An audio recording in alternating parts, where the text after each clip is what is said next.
So, before I begin to cover Inhumans Vs Xmen, the currently going Marvel Comics event, what I really want to do was go over Cyclops from 1960s leading up to the death of Cyclops and Death of X, without going over all new X-Men's younger time-displaced Cyclops.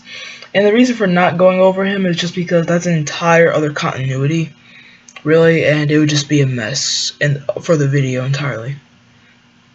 Now, Cyclops appeared in X-Men #1 along with Beast, Professor X, Angel, Iceman, and Jean Grey in X-Men #1, which came out during the 60s.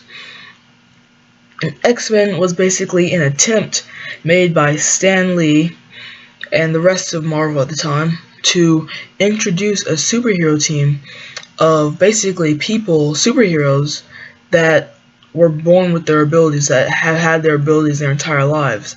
Because up until this point, you had the Fantastic Four, which was basically a group of people who got bombarded with radiation. You had Spider-Man, who was bitten by a radioactive spider, and you had, I think, the Avengers, which were either normal people doing extraordinary things or altered people as well. Until the X-Men were really this breaking point to an entire new aspect of the Marvel Universe. However, the comics were not that popular. And I think it was at issue number 66 that they actually decided to cancel the title. Now, there were a lot of reprints. For a while, there were some reprints of the same comics. And that was really how they went on for a little bit. But it wasn't until Chris Claremont took over the title and released Giant-Size X-Men in 1975 that the X-Men were brought back into the Marvel landscape as major players. And Giant-Size X-Men was super important to the entirety of the X-Men continuity. Giant-Size X-Men got rid of almost the entire old team and replaced it with a new team. Now, Cyclops, up to this point, had been romantically involved with Jean Grey, had been friends with Iceman and Angel and Beast, had been under the tutelage of Professor Xavier. But when the second genesis of X-Men, which was Colossus and Sunfire and Thunderbird and people like that came around, Cyclops was actually the only member of the first team, the original 1960s team, to actually stay behind at first. Later on, more members would come back and wouldn't rejoin the team. But what really would happen is that Cyclops would lead this new team of younger X-Men as basically the veteran X-Man. And so what we would see is him clashing with people like Thunderbird and Sunfire, him forming bonds with people such as Banshee, who he had previously known, and Colossus. We would see him also kind of clash with Wolverine, but at that point in the 70s, they didn't really become the Wolverine and Cyclops that we knew today. But anyways, we get into War Hunt, and War Hunt is basically a story in which Thunderbird, in his stubbornness, in his arrogance, had accidentally caused his own death. And this basically in turn caused Cyclops to kind of blame himself, because to him, Thunderbird died on his watch. It's his fault that Thunderbird died. While this is completely untrue, it still affected him greatly because he was the leader of the team. Now, the death of Thunderbird is not that important nowadays, but back then in the 70s, when superheroes were still there were only a few of them. They're not nearly as much as there are today. Sure, by the 70s you had a lot of superheroes already, but when a superhero died on a major team, it was still a big deal back then. There was no such thing as they would just simply die and come back to life later on. Well, Thunderbird did come back to life later on, but that's besides the point. But anyways, we get into the Phoenix Saga and Dark Phoenix Saga.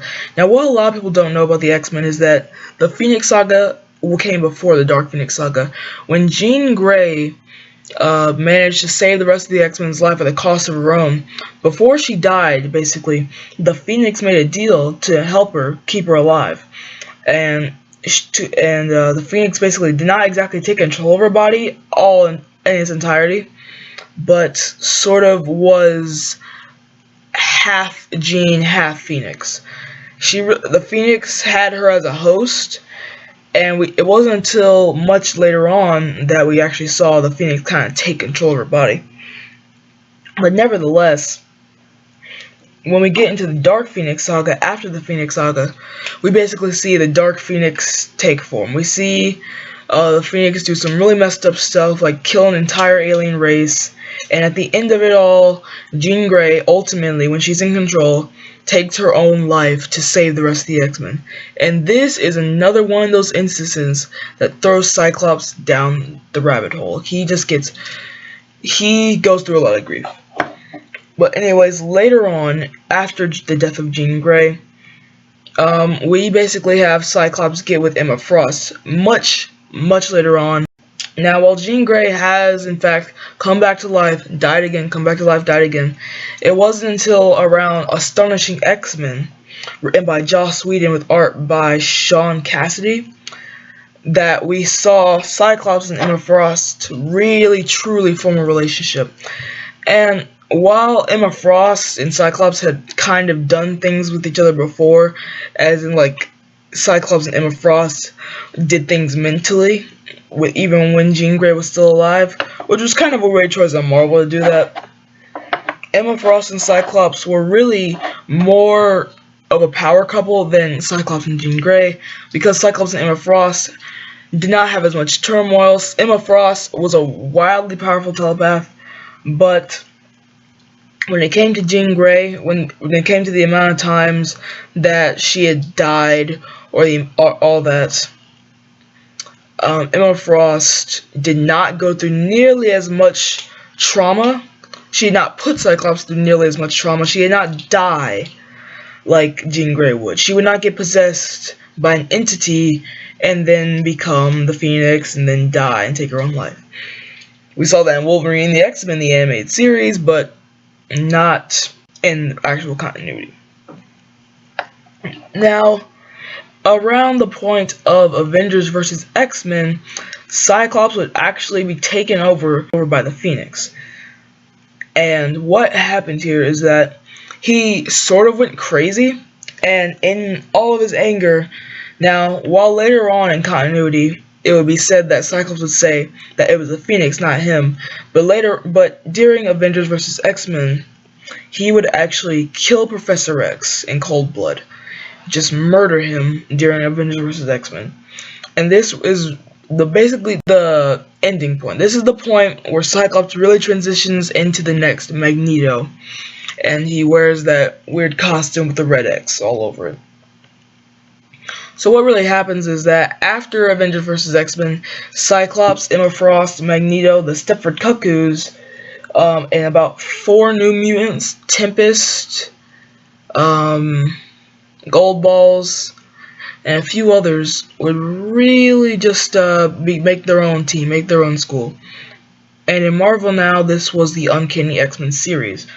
Now, in Uncanny X-Men, there were a lot of cool things because it was really an X-Men team that was above the law in a way. But ultimately, it would not last. Now, we would see some pretty cool stories involving Battle of the Atom, and also when Cyclops would meet his younger self in All New X-Men, which is what we're not going to go into. But ultimately, we led up to Secret Wars 2015. And in Secret Wars 2015, Cyclops had actually bonded with the Phoenix again, but was pretty much automatically killed by God Dr. Doom. And God Dr. Doom is basically, in Secret Wars 2015, the creator of the entire Battle World area, and he's this wildly powerful being. But anyways, he snapped Cyclops' neck, and that was the end of him. Now, what we get later is All New, All Different Marvel. And All New, All Different Marvel is kind of weird because it started off really in Extraordinary X-Men by saying that Cyclops had basically died. that Cyclops had won against the Inhumans, and that he had basically died in the conflict. Now, we're not exactly sure how, but we eventually got the story Death of X.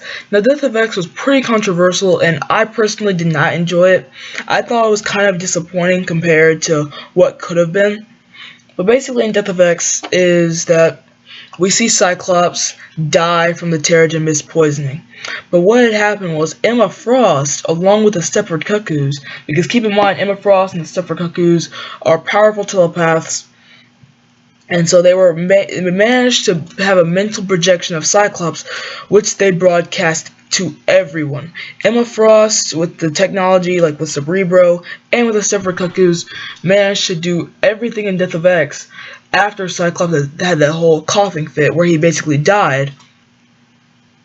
And we basically had Emma Frost projecting him up until the point where Black Bolt murdered him. But the thing about that was entirely fake. The mental projection was the one that was killed.